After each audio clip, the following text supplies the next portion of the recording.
Ouais, donc, une première J. Alors, bon, enfin, première J, première c'est eux, hein, normalement aussi. Hein. C'est vrai que là, c'est parce que c'est l'heure des premières J qui arrivent. Mais, bon, de toute façon, je vous ai dit, vous répartissez un peu comme vous voulez, là, mais voilà, j'ai tenu à faire quand même, là, maintenant, la partie suite géométrique. Puisque je vous ai parlé de suite géométrique, j'ai montré, voilà, ouais, la même chose. C'est vrai que les deux dans la même journée, j'avoue, c'est... mais alors, c'est pour ça que vous essayez de vous répartir les deux. Vous regardez. Et puis après, vous passez au suite géométrique un autre jour, vendredi, dimanche. Vendredi, à l'école, monsieur. Dimanche. Mais dimanche, je ne sais pas quoi. Dimanche, je suis censé faire la grasse maths. Je suis censé faire rire. Et déjà, continuez à parler sur ce ton et je vais vous donner un gros devoir maison. Vous allez voir, dimanche, il va être bien occupé comme ça. Finalement, d'accord, je vais aller au vidéo dimanche. Ok, bon. Bref, non, au moins vous avez de la chance avec moi. La seule chance que vous avez, c'est que je ne vous donne pas un gros, c'est le gros devoir maison qui vous prendre 3 heures, 4 heures à faire, et encore, voire plus. Non. Bref, contentez-vous de courts exercices. C'est normal d'habitude. C'est juste qu'il n'y a pas de contrôle en ce moment. Faudrait que je fasse un test, mais bon. J'avais une idée, mais bon. J'amène des volontaires et tout, mais j'ai le problème que j'arrive pas à communiquer avec vous. Je communique beaucoup, bon, il y a des gens qui m'ont parlé, qui m'ont donné une souveraineté, mais j'aimerais bien que... des fois qu'il y ait un peu plus d'interaction. Voilà. Et encore, quand les gens me parlent, c'est pour dire « Ah monsieur, il n'y a pas le truc que vous m'avez dit. » Bon. Super, c'est... En fait, quand vous me parlez, c'est que pour une réclamation. Un petit ouais, c'est super, continuez comme ça. Non, des fois ça peut faire du bien aussi. Vous êtes toujours demandé à être encouragé. Putain, ça fait 2 minutes et j'ai toujours pas commencé. Il faudrait quand même que j'y commence. Donc on est enfin, bah non, de toute façon, j'ai déjà dans la feuille que maintenant vous avez en partage. Donc, suite géométrique. Qu'est-ce que c'est qu'une suite géométrique? Donc, c'est une suite où, alors, l'arithmétique, c'est on passe d'un terme au suivant en ajoutant toujours le nombre. Là, on multiplie toujours par le même nombre. Donc, ça fait un plus 1 égale Q fois UN. D'ailleurs, c'est vrai qu'on a tendance à les appeler plus VN. Oh, je sais pas comment j'ai mis dans mon cours. Faudrait que je regarde si dans mon cours j'ai mis UN ou VN, moi. Attendez, je regarde juste. Oh, dans mon cours, je gardais UN. Bon, je mets UN. Non, parce que souvent, c'est vrai que on a la suite UN qui est arithmétique, la suite VN qui est géométrique. Bon, attention, des fois, il y a des exercices un peu méchants, vilains, qui vous prennent UN pour la géométrique et VN pour l'arithmétique. Bon.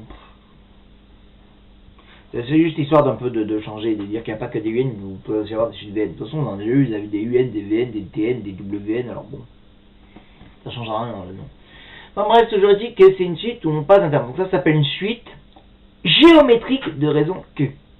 D'accord? On passe d'un terme au suivant, multipliant par toujours le même nom. Okay. Exemple. Suite géométrique. Tiens, je vais prendre l'exemple de mon cours. Exemple, suite géométrique de terme initial U0 égale 5 et de raison 3. Voilà. Donc je prends U0 qui vaut 5 et la raison qui vaut 3. Et ben, hop, comme pour l'autre, les premiers termes. J'ai U0 à 5. U1, ça va faire U0 fois 3. 3 fois U0, 3 fois 5, 15.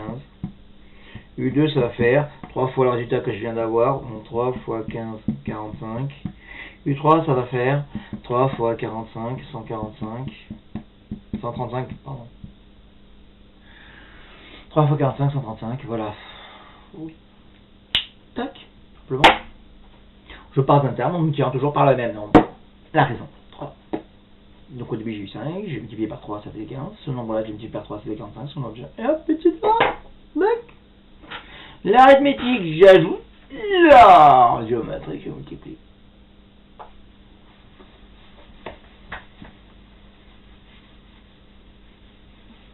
Il va falloir que je reparle d'ailleurs d'un peu des pourcentages. Bah oui. Donc, j'en étais où?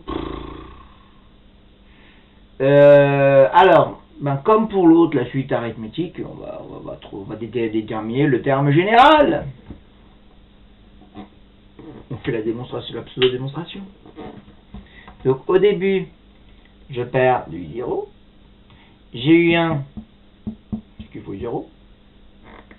J'ai eu 2, c'est qu'il faut 1.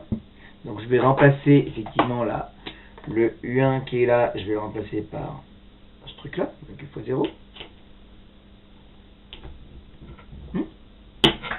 Et je ne mets pas entre parenthèses cette fois-ci, parce que bon, c'est avec Q, voilà. C'est tout de la même famille. Hein. Donc j'en passe 1 par Q fois U0. Ah, ça fait Q au carré fois U0. Au fait, pourquoi R et Q? Je vous dirai après pourquoi. Les raisons. Vous voyez, je croyais que c'était R, en fait, pour le site arithmétique, on croyait que c'était R comme raison, c'est pas R comme raison en réalité. Parce que sinon, ça a l'air, on devrait l'appeler une raison. C'est nul. Non. Donc, U2 égale Q au 4. Tiens, on commence à voir peut-être le truc arriver. Allez, U3. Q fois U2.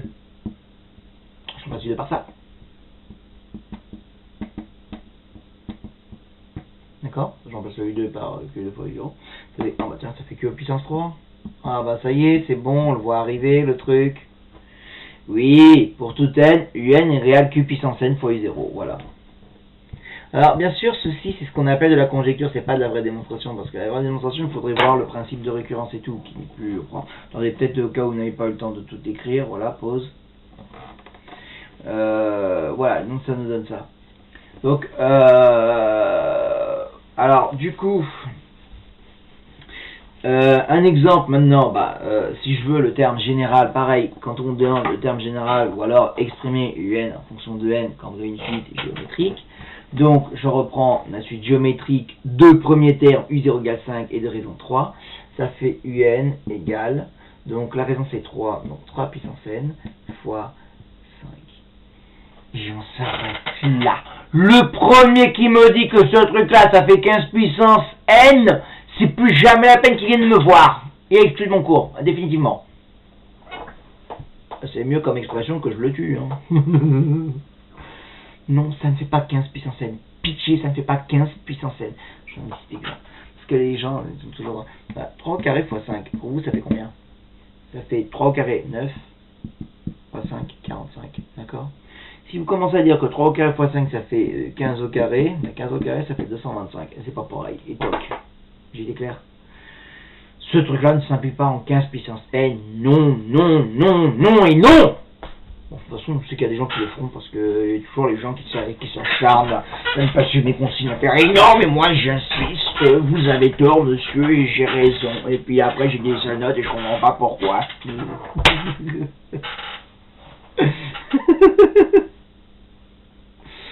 Voilà, et à partir de là, vous pouvez calculer U100. Ça fait 3 puissance 100 fois 5, 3 puissance 100, je sais même pas combien ça fait, ça rentre même pas dans votre calculatrice, donc on va éviter. Hein. Non, par contre, on pourrait calculer U4. Directement. 3 puissance 4 fois 5. 3 puissance 4, ça fait 81. Donc, ça fait 81. Donc, ça fait 81 fois 5, ce qui fait 405. Et toc, pouf. Là, le calcul directement. Maintenant, avec le suite géométrique, des fois, ça monte très haut. Souvent, là, on aura besoin de calculatrice. Pour le suite géométrique, je vous le gâche pas parce que la plupart des fois, les raisons ne seront pas des 2, 3, etc. Mais plutôt des trucs genre 1,03, 1,02. Et on va regarder la puissance 20. Là, pas besoin de calculateur ce truc. Et là, on a besoin des fois de valeurs approchées. Et ouais. 1,03 à la puissance 20. Ne me demandez même pas combien ça fait. Non, ça, j'avoue, là, j'ai besoin de la calculatrice. C'est bon.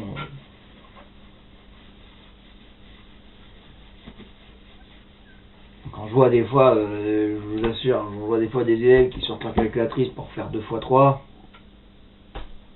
Ah, il y a que 4 chefs, ça. Non.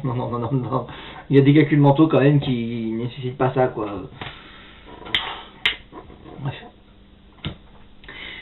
Donc voilà, ça c'est pour la définition justement d'une suite géométrique. Alors bon, pareil, tout comme la suite arithmétique, il y a le cas où vous commencez pas à 0. Donc là je vous rappelle la formule, c'est Q puissance un égale Q puissance n fois 0. Si je commence un cran avant, je commence j'aurai un cran de retard, ça me fera Q puissance n-1 fois U1. Si je commence à U2, ça fera Q puissance n-2. En fait, pour bien voir la chose, si vous commencez à U1, U2 ça fait Q fois U1, U3 ça fera Q au carré fois U1. Vous voyez, j'ai un de moins. Bon.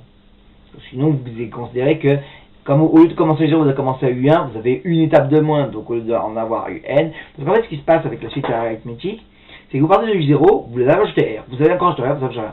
Quand vous partez de U0 pour aller jusqu'à UN, le R, vous l'avez ajouté N fois pour l'arithmétique. Alors que pour la géométrique, que vous l'avez multiplié N fois. En partant de 0, j'ai multiplié par Q, ensuite j'ai encore, vous avez multiplié N fois, d'où Q puissance N. Par contre, si vous partez de U1, donc avec un cran de retard, vous n'aurez pas multiplié N fois par Q, mais N moins une fois. Vous devez connaître ça. C'est peut-être plus clair de le dire comme ça, non? Ouais, j'ai l'habitude de le dire en cours, j'ai oublié de le dire. Bref. Et donc de manière générale, si vous commencez à UP, Q puissance N moins P fois UP. Mais bon, comme je vous dis, en général, on commence soit avec 0, soit avec 1. La plupart du temps, en France, on commence avec 0, et en Angleterre, on commence avec 1. Parce qu'on considère que, bah voilà, il y en a qui préfèrent dire le premier c'est U1, le deuxième c'est U2, etc. C'est pour ça qu'il y en a qui préfèrent commencer à U1. Alors que quand on commence à U0, c'est vrai que la formule est plus simple. Question de choix. Voilà. Voilà, en tout cas, c'est tout pour la partie, en tout cas, sur cette géométrique, avec amplitude, etc. Ouais, non, mais d'abord, allez, petit exercice de mise en forme. Ah, non, je vous en parlerai après au niveau de la modélisation. Au niveau de la modélisation. D'abord, petit exercice pour se mettre en forme. Je vais le chercher, je reviens tout de suite. Enfin, je fais pause, moi, pour aller chercher l'exercice pour se mettre en forme. Numéro 48, page 59. Voilà. Il va prendre, franchement, il va vous prendre quelques secondes à faire. Voilà, c'est l'application directe, bête et méchante et idiote. Voilà. Non, parce qu'il y a des trucs, reconnaître qu'une suite est à l'arithmétique. C'est mal, parce que des fois, le petit truc que je trouve qui est bon, presque sans intérêt, ils t'en font 20 exercices, et le truc qui est vraiment important de l'Europe, bon, t'en fais un. C'est où là? Je sais pas pourquoi, au niveau ce livre était très bien fait, mais par contre, au niveau des suites, il est super mal fait, franchement. Bref. Bon, vous faites ça, et puis, hein. Bon, ça me laissera le temps de passer à la vidéo suivante, où je vais vous parler. Alors, dans un premier temps, je viens une petite vidéo pour faire une petite parenthèse sur justement les pourcentages, etc. Parce que c'est quelque chose qu'on va appliquer ensuite à la modélisation. Voilà. Ok. Comment je vais faire ça? Allez, je fais une vidéo et je reviens tout de suite. A plus. Bah tout de suite, enfin, on ne plus peur. Tant que ça, tant que vous fassiez la vidéo, que vous regardez, que vous fassiez le truc, voilà. À toutes.